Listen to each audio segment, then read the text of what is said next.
is up YouTube, Jamie the Kid 00 here, coming at you guys with a brand new video. Today we're going to be exploring the newly released Salamangreat deck. So I recently got my hands on a few of the structure decks and threw together my kind of first draft of the new Salamangreat deck that's hit the meta game. I hear it's obscenely good in the OCG.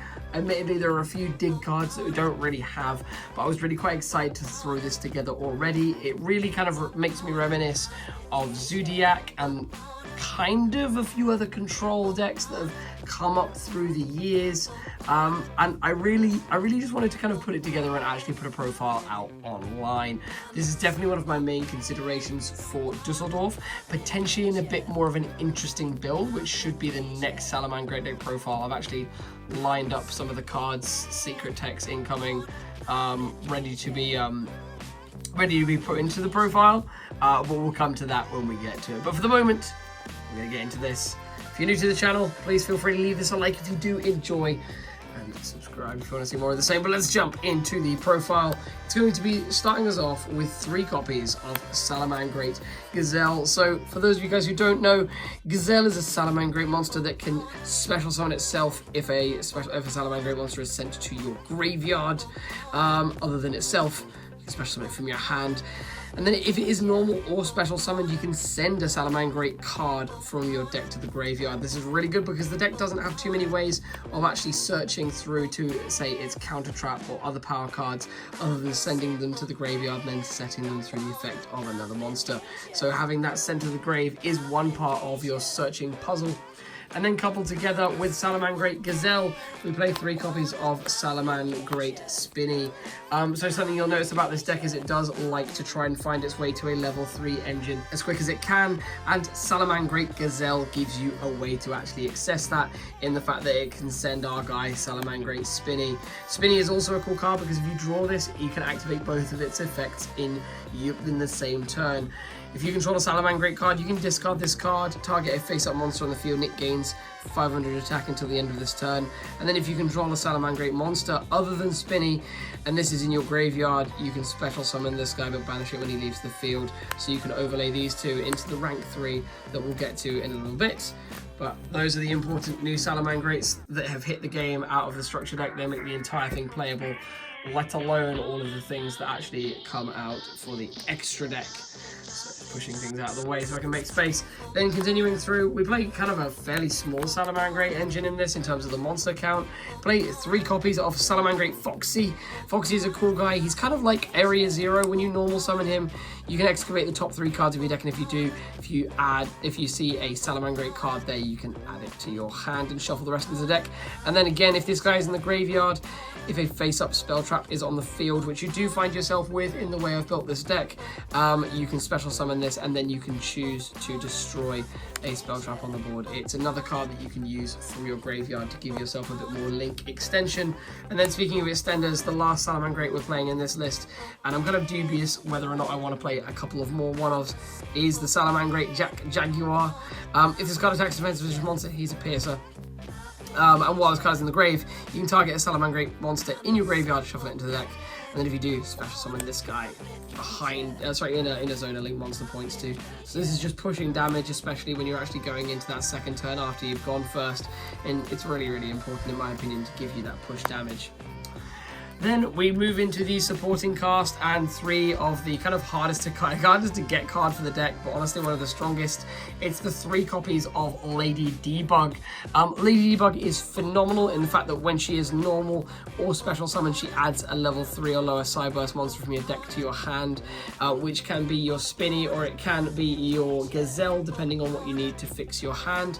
And then this can immediately be linked out into one of the extra deck monsters, which we'll get to in a moment. But Lady Debug, in my opinion, is essential. I don't really understand why people are playing 2, because I kind of want to open this every single game as often as I can.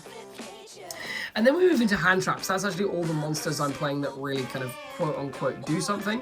I'm actually playing 3 copies of Effect Veiler going into the new metagame. It's something I wanted to test. Really important for hitting out against your opponent's, say, big blowout Phantom Sky Blaster plays, or their Nightmare Mermaid plays, if they're playing the going second danger. This can easily be traded out for impermanences, but I don't actually have impermanences, so I thought I'd just give the Veilers a go instead. So really quite like what this brings to the deck, and of course in the mirror match, it's really, really strong at stopping your opponent from getting into those corrective monsters using their debugs and things like that. Then we're playing 3 copies of Ash Blossom. You know that because this is a Salamangreat deck profile, I had to use the common reprint from the structure deck. This I constantly want to change out for Droll and Lockbird, because I think Droll is going to be really, really strong in the upcoming meta for Dusseldorf, and I think a lot of people are sleeping on this because it's so impactful against the Danger Thunder Dragon deck, and really Dangers in general. But I couldn't bring myself away from the fact that Ash is a level 3, and the fact that in this you really want to try and get to your level 3s as much as possible. So I felt like that gave Ash the edge, because Ash and Droll kind of do a very similar thing in this deck. It's just Droll is slightly stronger against the Thunders. And then a card which I can't really get myself away from at the moment is 3 copies of Fantastical Dragon Phantasme. If I am forced into a situation in which I'm going second, I want to have this guy on my side to protect some of my activated effects from impermanences and Widow Anchors. So I just can't stop playing that card. It corrects my hand, it gets me to the combo pieces, and this is a deck that really needs to get to certain monsters to actually start out the game strongly. Then we move into the spells. We're playing the 1 Monster Reborn, solid extender, just all-round card to give you access to better level 3s, especially when you're Foolish Burial and certain things. Speaking of which, we are playing 1 Foolish Burial. That's usually sending your Spinny to accompany certain situations, but you can also use it with Foxy if you're going to be destroying your opponent's face-up spell traps. We'll play 2 Instant Fusion. Now this is my kind of interesting pick that I haven't seen anyone really playing, and that's because, sneak peek of the extra deck, we're playing these 2 guys. We're playing Thousand Eyes Restrict and Fusionist. So Fusionist is a way to get into our level 3 engine, and Thousand Eyes Restrict is going second policy, because I don't really see this deck having too many going second policies, especially with the fact that you play a lot of search power and not a lot of outs to Thunder Dragon Colossus. So I figured I'd play these as one of those outs, and it's got that validity along with the Fusionist, that if you are going first, this isn't a total dud, because Linkuriboh isn't that strong for you when you're going first. So there's those. And then we play a series of one-offs. We play the 1 Fusion of Fire, because the Fusion monster is such an insane game ender. 1 Salamangreat Sanctuary for searching with your Link 1 monster. And then the Will of the Salamangreat. Some people are taking this out, but it just seems like such a dumb reborn card, especially for blowing people out. I honestly, I wanted to play 2 of this. Like, tell me if I'm missing something, but I just think it's silly. And then because I don't want to play 40 cards, I'm playing the 1 Upstart Goblin at the moment. So it's weird to see that back in my deck lists, but I really quite like Upstart at the moment. In direct contrast with my advice about Droll. And then I'm playing 3 copies of Salamangreat Circle, so we don't really have to worry about this because we go Upstart first, and then they go Activate Droll, and you go Chain Circle, because it's a quick play reinforcement of the army. But it's 3 copies of Reinforcement of the Army for the deck. Simple, it gets you to the Salamangreat monster that you need to finish your hand. And then also, if you do dud draw multiples of these, because they are once per turn effect, you can set these and use them to protect your Salamangreat Link monsters going into the next turn, stop you getting blown out by some of the going second OTK decks that are running rampant in the meta right now. And then we're playing 3 copies of Called by the Grave. Really, really important in this for multiple reasons to do with the meta, but primarily for me, it's because I don't want any of my searches to get interrupted, and my kind of sense of the grave to be interrupted. I don't want any hand traps having anything to do with me. So these are absolutely solid. And there's so much graveyard-oriented stuff going on at the moment. This guy is just going to sort me right out. And then that brings me to the trap lineup. It's fairly simple. It's 2 copies of Salamangreat Roar. Roar is essentially the Infernity Barrier of the deck that can set itself anyway when you, I'm actually going to reconfirm the wording, that can set itself while, when a Salamangreat Link monster is Link summoned using a monster with its same name as material. So when you use Sanctuary to Link, you can use these. So they're just dumb good. It just makes me very sad that they are limited to a once per turn situation. But normally I would hope that I'd have 2 sends, so I can set this guy up and then also set up a copy of the Ritual Beast Steeds of the deck, which is Salamangreat Rage. Honestly, I put this in the deck the moment that I read the words target one Salamangreat Link monster you control that was link summoned using a monster with its same name as material. Destroy cards your opponent controls up to that monster's link rating. Okay, that seems dumb. And then worst case scenario, it's a send to destroy one. So it still has validity in both the situations, but it can be a dumb blowout. And then speaking of blowout cards, we're playing one Imperial Order because this is just dumb good at the moment. Yes, you get very, very sad when you sit down opposite a guy who's playing the Denko decks, but then you take this out. And also, a way to kind of play around this if you need to activate your spells after you've slowed your opponent down is the fact that we're playing 3 Foxy means that this is our face-up spell trap that we can then also destroy when we bring the Foxy out. So there's your policy for that. So for the extra deck, we're playing 2 copies of Salamangreat Heat Leo, 2 copies of the newly released Salamangreat Balinx. Balinx is the card which you link summon over the Lady Debug. This also searches Sanctuary the moment you make it, and then once it's in the graveyard, it is a protection policy for some of your larger Salamangreats, which is just amazing. We then play 2 copies of Salamangreat Sunlight Wolf. Sunlight Wolf is a cool one because when you make him using another Sunlight Wolf, so when the Sanctuary is up, it lets you essentially set the Salamangreat spell traps that we're going to be sending from the deck to the graveyard.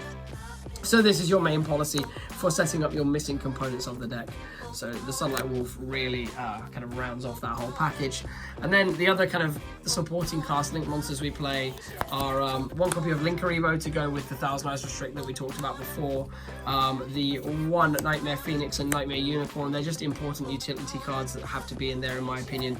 And then the 1 Borrelsword Dragon, just because Borrelsword gives us that closing power when we are going second that I really discussed that the deck kind of lacks on paper.